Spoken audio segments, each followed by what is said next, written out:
It was a cold, gray morning over Europe. The sky hung heavy, and the sound of distant engines echoed through the clouds. On the ground, somewhere in northern Germany, a young Luftwaffe pilot adjusted his flight goggles and glanced at his wingman. They both knew what was coming. Another wave of American bombers, another desperate climb into the freezing upper atmosphere to defend their homeland. But on March 4th, 1944, something changed forever. For the first time, German pilots climbing into the skies above Berlin would look up and see something new. Sleek, silver fighters that moved faster, climbed higher, and stayed longer than anything they had ever faced. They were the P-51 Mustangs, and their arrival over the German capital would mark a turning point so devastating. Luftwaffe veterans later said that was the day we knew the war was lost. Just a few years earlier, the Luftwaffe had ruled the air. From the Blitz over London to the lightning-fast strikes across Poland and France, they seemed unstoppable.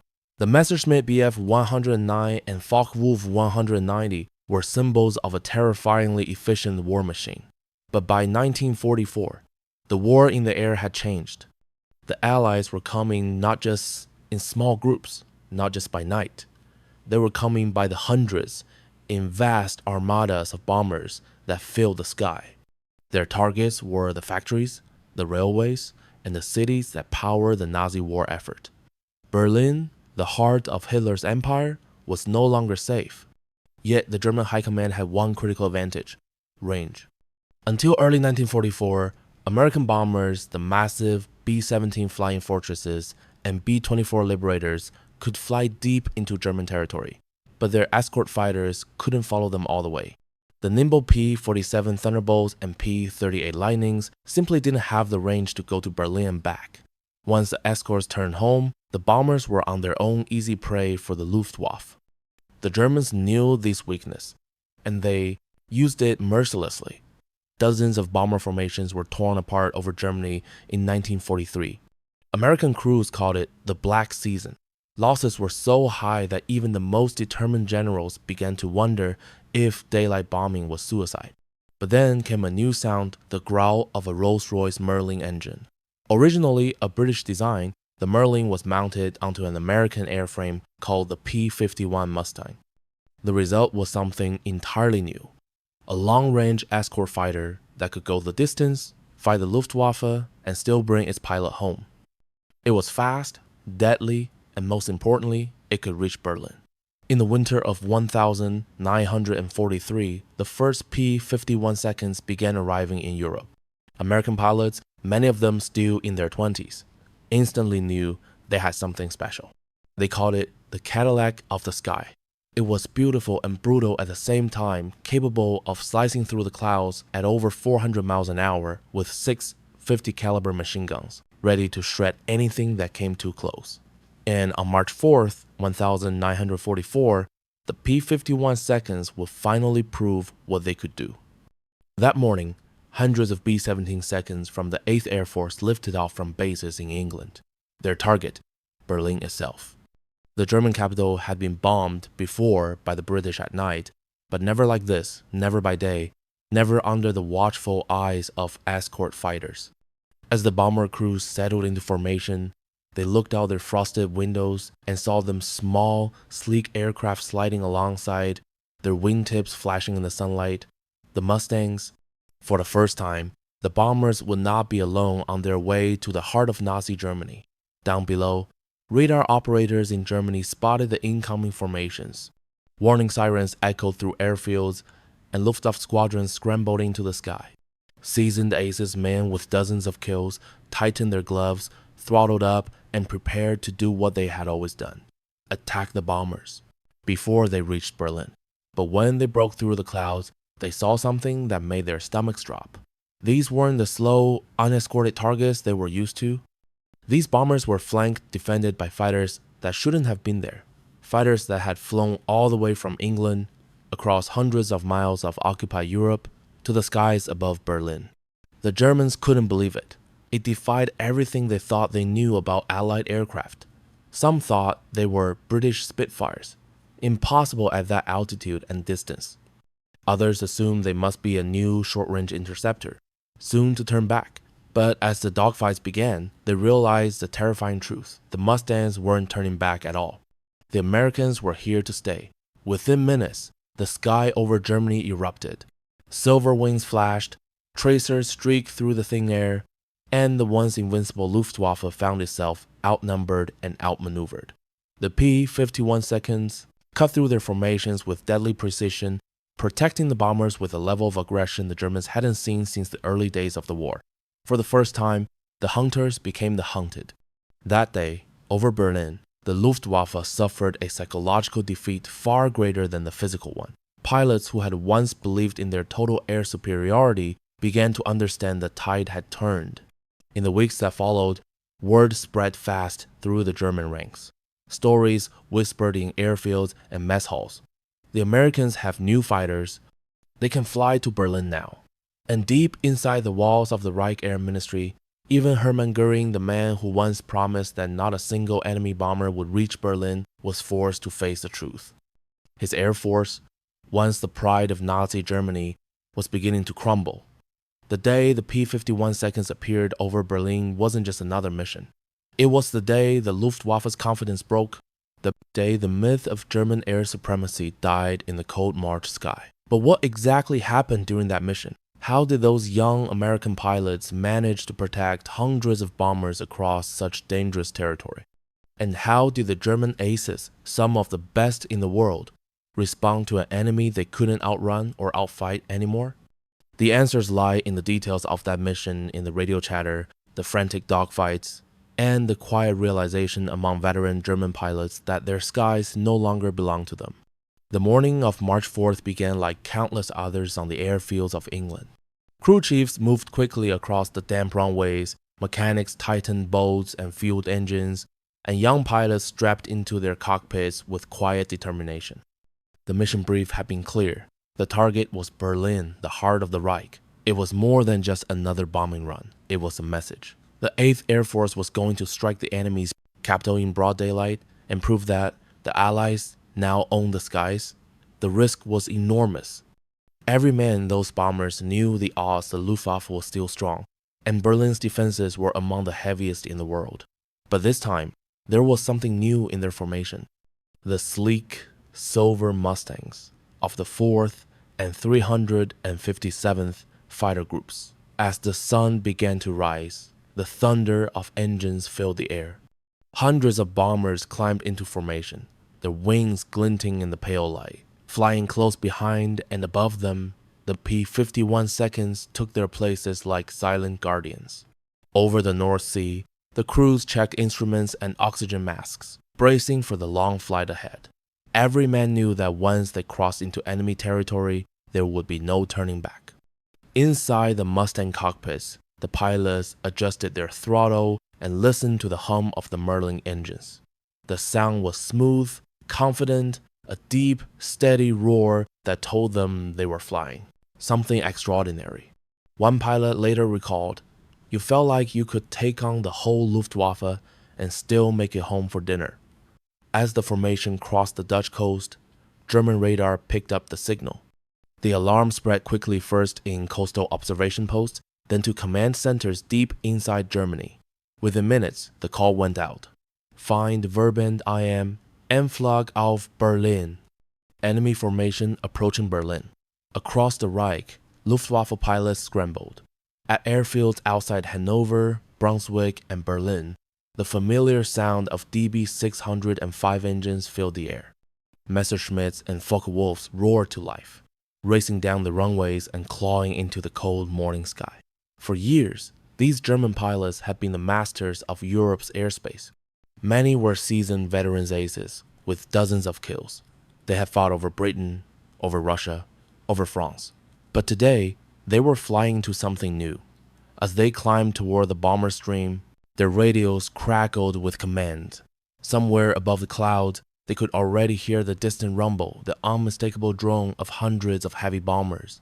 The first German formation broke through the clouds just southwest of Berlin. Below them, glints of sunlight flashed off silver wings. The B-17 seconds flying in tight formation, steady and fearless. The Germans dove to attack, just as they had done countless times before. But then, before they could reach the bombers, shadows appeared above and behind them. P-51 seconds. They came in fast, out of the sun. The German formation broke apart instantly. The Mustangs rode into attack runs with breathtaking precision diving, firing, then climbing back into position. Their 50 caliber guns tore through the air, sending tracers streaking past German fighters. One Luftwaffe pilot later said, "They came from everywhere. You could not shake them. They were always there." The Germans tried their old tactics hit and run, dive and climb, but the Mustangs matched them move for move. The Merlin engine gave the P-51 seconds a combination of speed and altitude performance the Luftwaffe hadn't faced before. The German fighters couldn't outclimb them, couldn't outrun them, and worst of all, couldn't escape their range. For the first time, American escorts stayed with the bombers all the way, not turning back over the Rhine or the Ruhr, but following the formation deep into the German heartland. As the fighting raged above Berlin, the bomber crews below could see it unfold. Trails of smoke curled through the sky, contrails tangled into twisting spirals as fighters locked in duels miles above the earth. Radio chatter filled the air, shouts, warnings, gunfire. But amid the chaos, something new was happening. The bombers were still on course. The P-51 seconds were holding the line. By the time the lead bombers reached Berlin, the city below was already bracing for impact. Anti-aircraft guns opened up in a deafening wall of flak, black bursts filling the sky. Yet, despite the barrage, the bombers pressed on.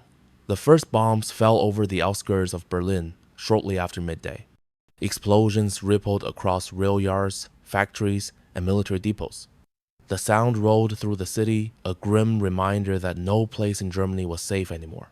In the skies above, the Luftwaffe was unraveling. Many of their veteran aces were gone, killed in earlier battles, or grounded by fuel shortages. Replacement pilots were younger, less experienced, and outmatched. Each loss hurt more than the last, because Germany could no longer replace its trained men or its dwindling aircraft. One surviving pilot would later write in his memoir, "When we saw the P-51 seconds over Berlin, we knew the end had begun. We were fighting ghost enemies that came from far away, and no matter how many we shot down, more always came." The numbers told the story. That day, American losses were heavy, but the Luftwaffes were worse. They had been forced into a battle they couldn't win a fight, stretched across hundreds of miles, against opponents who could now strike anywhere, anytime. And the P-51 wasn't just a fighter, it was a symbol. It represented a turning point in the war, where technology, production, and training all came together to overwhelm the enemy. The Germans had built brilliant machines, the Me-262 jet, the full 190D, but they came too late, too few, and without the fuel or pilots to matter. Meanwhile, the Allies could field thousands of Mustangs with endless supplies of fuel, parts, and trained airmen ready to fly. Even Hermann Göring, head of the Luftwaffe, was forced to admit defeat. He would later confess, "When I saw those Mustangs over Berlin, I knew the war was lost."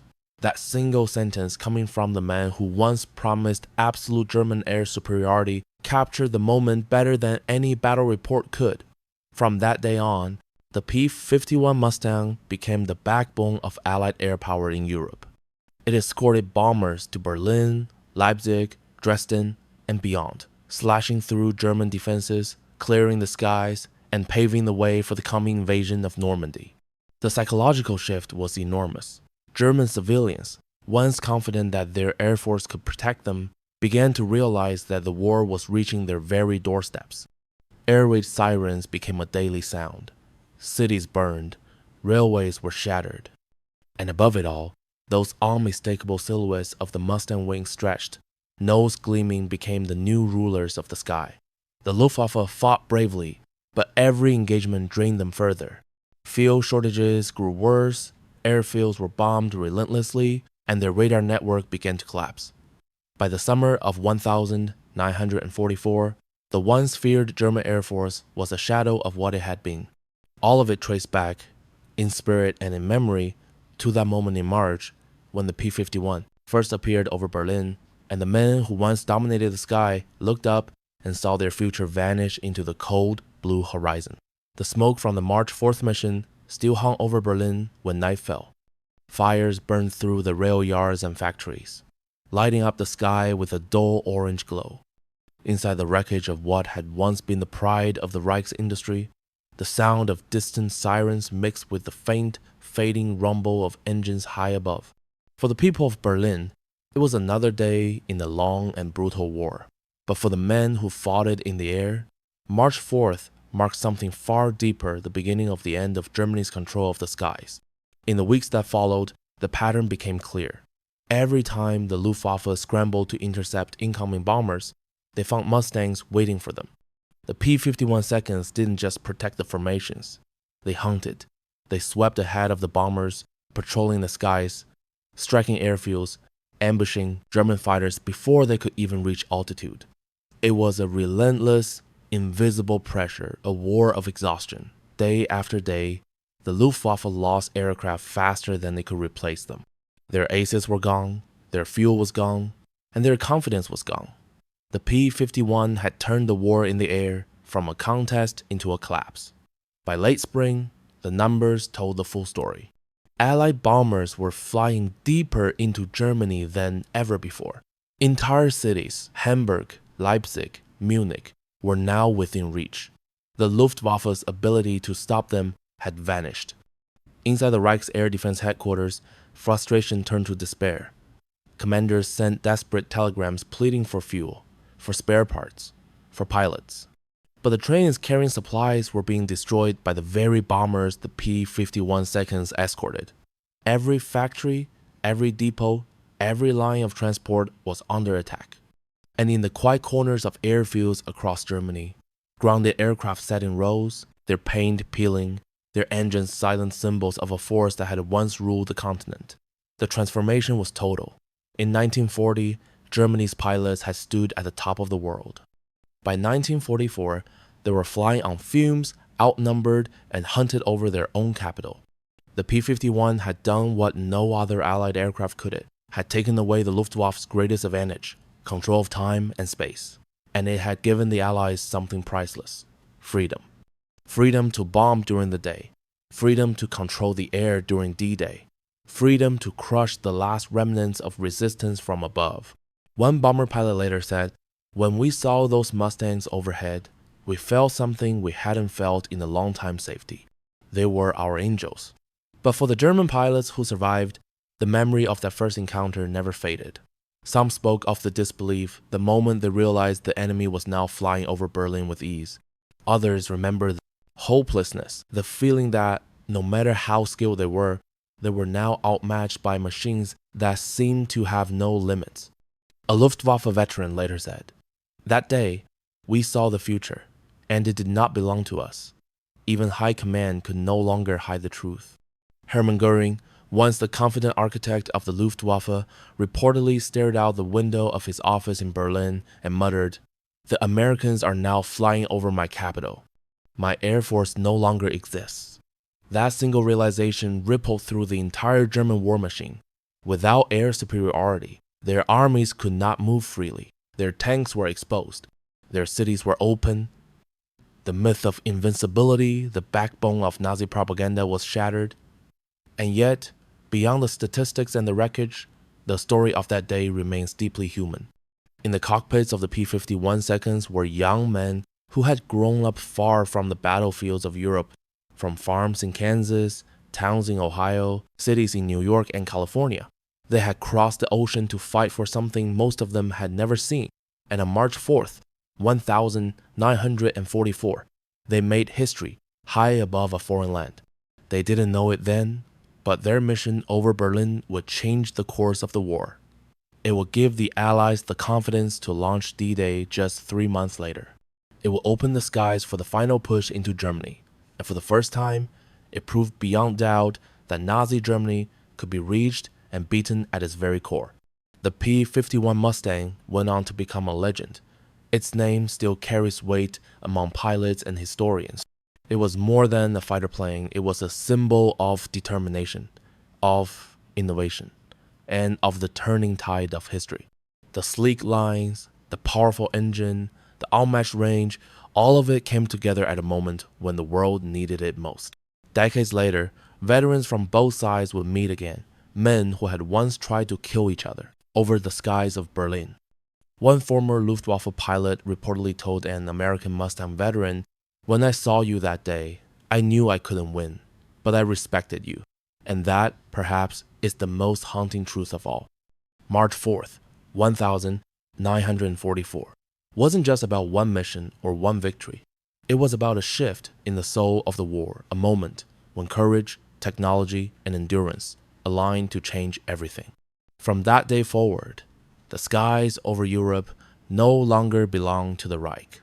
They belonged to the sound of freedom, the deep, steady roar of a Merlin engine at full power, cutting through the cold air above Berlin. That sound meant the Allies were coming. That sound meant the war was turning. And for those who heard it, whether they were in the bombers below or the enemy fighters above, it was the sound of history being written in the sky.